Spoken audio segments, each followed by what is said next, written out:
Hello guys, welcome back to my channel. मैं निशा। आज मैं आप लोगों के लिए देखिए जो हमारा सीटेट दिसंबर में होने जा रहा है उसके लिए सीडीपी के मोस्ट इंपॉर्टेंट क्वेश्चंस लाई हूँ।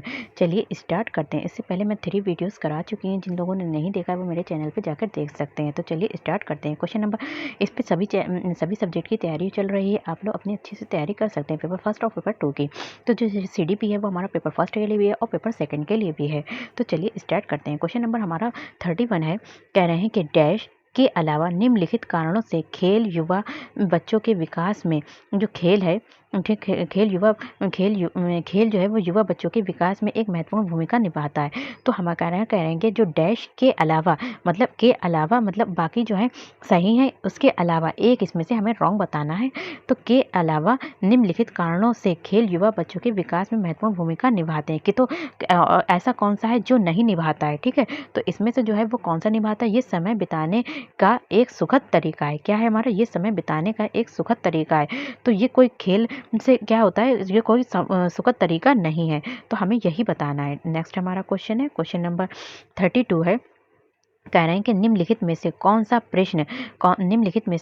प्रश्न यानी कि क्वेश्चन बच्चों को गंभीर रूप से सोचने के लिए आमंत्रित कर देता है। तो इसमें कुछ क्वेश्चंस दे रखे हैं। ठीक है, इसमें 4 क्वेश्चंस दे रखे हैं। तो ऐसा कौन सा क्वेश्चंस है, कह रहे हैं कि इनमें से कह रहे हैं कि ऐसा कौन सा क्वेश्चन है जो बच्चों को सोचने के लिए आमंत्रित करता है। तो कौन सा सोचने के लिए आमंत्रित करता है कि विभिन्न तरीकों से हम इसे कैसे हल कर सकते हैं। कोई क्वेश्चंस है मतलब, तो हम उसको लिए अलग अलग तरीके से सोचेंगे कि ऐसा कोई क्वेश्चन आ गया तो हम इनको अलग अलग तरीके से कैसे सॉल्व कर सकते हैं।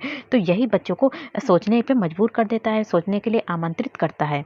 नेक्स्ट हमारा क्वेश्चन है, क्वेश्चन नंबर 33 है। कह रहे हैं कि निम्नलिखित में से कौन सा विकल्प प्रगतिशील शिक्षा यानी कि प्रगतिशील शिक्षा का सबसे अच्छा वर्णन है। तो निम्नलिखित में से कौन सा प्रगतिशील शिक्षा का सबसे अच्छा वर्णन, तो प्रगतिशील शिक्षा का सबसे अच्छा जो वर्णन है वो हमारा क्या है। तो प्रगतिशील शिक्षा में जो है होता है बच्चे को करके सिखाना चाहिए। जब बच्चा करके सीखता है तो वो अच्छे से सीखता है। दूसरा उसकी क्या है, परियोजना विधि है, करके सीखना परियोजना विधि। और दूसरा है सहयोग से सीखना, बच्चों को आपस में बैठकर सहयोग से एक दूसरे से बातचीत करके सीखना चाहिए, परियोजना विधि से सीखना चाहिए और करके सीखना। यही हमारा क्या है, प्रगतिशील शिक्षा का सबसे अच्छा वर्णन है। नेक्स्ट हमारा क्वेश्चन है, क्वेश्चन नंबर 34 है।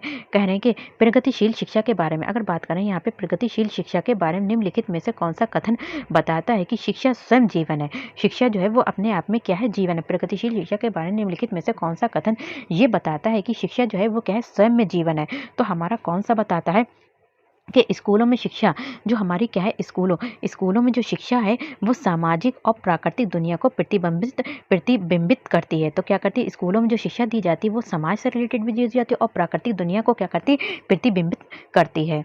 नेक्स्ट हमारा क्वेश्चन है, क्वेश्चन नंबर 35 है। कह रहे हैं कोहलबर्ग ने जो सिद्धांत दिया था कि योगदान के रूप में निम्नलिखित में से किसे माना जा सकता है। अगर कोहलबर्ग ने जो हमारा विकास का सिद्धांत दिया था, कोहलबर्ग ने कौन सा सिद्धांत दिया, नैतिक विकास का सिद्धांत दिया था। इन्होंने कौन सा सिद्धांत दिया था हमारा, इन्होंने दिया था हमारा नैतिक विकास का सिद्धांत। कौन सा दिया था, नैतिक विकास का सिद्धांत दिया था। कोहलबर्ग ने नैतिक विकास का सिद्धांत दिया था। तो यही कह रहे हैं कि कोहलबर्ग के सिद्धांत के योगदान के रूप में निम्नलिखित में से किसे माना जा सकता है। तो किसे माना जा सकता है कोहलबर्ग के सिद्धांत में, तो उनके सिद्धांत में संज्ञानात्मक परिपक्वता और नैतिक परिपक्वता के बीच एक सहयोग का समर्थन किया है। नेक्स्ट हमारा क्वेश्चन है, क्वेश्चन नंबर 36 है। कह रहे हैं कि निकटवर्ती ठीक है, निकटवर्ती विकास का क्षेत्र संदर्भित करता है। तो निकटवर्ती विकास का जो क्षेत्र है वो क्या संदर्भित करता है, तो निकटवर्ती विकास का जो क्षेत्र है वो संदर्भित करता है, किसे संदर्भित करता है, एक संदर्भ को संदर्भित करता है, एक संदर्भ को जिसमें बच्चा सहयोग के सही स्तर के साथ कोई कार्य लगभग स्वयं कर सकता है। तो कह रहे हैं इसमें बच्चा जो होता है, बच्चा क्या होता है, दूसरे के सहयोग से मतलब सहायता से आपस में बातचीत करके सही स्तर यानी कि एक सही स्तर के साथ कोई कार्य लगभग स्वयं कर सकता है, खुद ही कार्य कर सकता है। नेक्स्ट हमारा क्वेश्चन है, क्वेश्चन नंबर 37 है। यहाँ पे कह रहे हैं कि एक लिंगी व्यक्तित्व, कहना है एक लिंगी व्यक्तित्व है वो क्या है, तो एक लिंगी व्यक्तित्व जो है वो हमारा क्या है, तो एक लिंगी व्यक्तित्व में आमतौर पर माने गए मर्दाना और स्त्री गुणों का समायोजन होता है। अगर क्वेश्चन आता है आपका एक लिंगी व्यक्तित्व क्या है, तो एक लिंगी व्यक्तित्व के अंतर्गत जो होता है आमतौर पर माने गए मर्दाना भी और स्त्री गुणों का समायोजन होता है। नेक्स्ट हमारा क्वेश्चन है, क्वेश्चन नंबर 38 है। यहाँ पे कह रहे हैं कि बच्चे डैश को छोड़कर अन्य सभी के द्वारा लिंग भूमिकाएं ग्रहण करते हैं। तो बच्चे जो डैश को छोड़कर अन्य सभी के द्वारा लिंग भूमिकाएं ग्रहण करते हैं।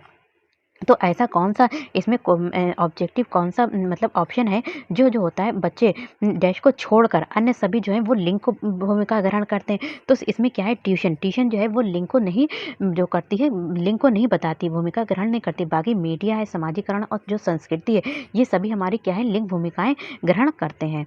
नेक्स्ट हमारा क्वेश्चन है, क्वेश्चन नंबर 39 है। यहाँ पे कह रहे हैं कि मानकीकृत परीक्षणों की आलोचना में से एक ये है कि जो मानकीकृत परीक्षण है उनकी आलोचना में से एक ये है कि क्या है इसमें मानकीकृत परीक्षणों में, तो वे मुख्य रूप से मुख्य धारा की संस्कृति का प्रतिनिधित्व करते हैं। तो वे क्या करते हैं, मुख्य रूप से संस्कृति का प्रतिनिधित्व करते हैं और इसलिए पक्षपाती हैं। नेक्स्ट हमारा क्वेश्चन है और लास्ट क्वेश्चन है, कह रहे हैं कि एक अधिक बुद्धिमानी सिद्धांत, एक से अधिक बुद्धिमानी जो सिद्धांत है, एक अधिक बुद्धिमानी सिद्धांत कहता है कि एक अधिक बुद्धिमानी सिद्धांत क्या कहता है, तो बुद्धि कई प्रकार की हो सकती है। तो बुद्धि जो होती है वो हमारी क्या होती है, कई प्रकार की हो सकती है। एक से अधिक बुद्धिमान का सिद्धांत मतलब एक से अधिक बुद्धियाँ होती हैं। तो एक से अधिक बुद्धि का जो सिद्धांत बताता है कि बुद्धि जो होती है वह कई प्रकार की हो सकती है। तो वीडियो पसंद आए तो like share subscribe my channel. Thank you, have a nice day.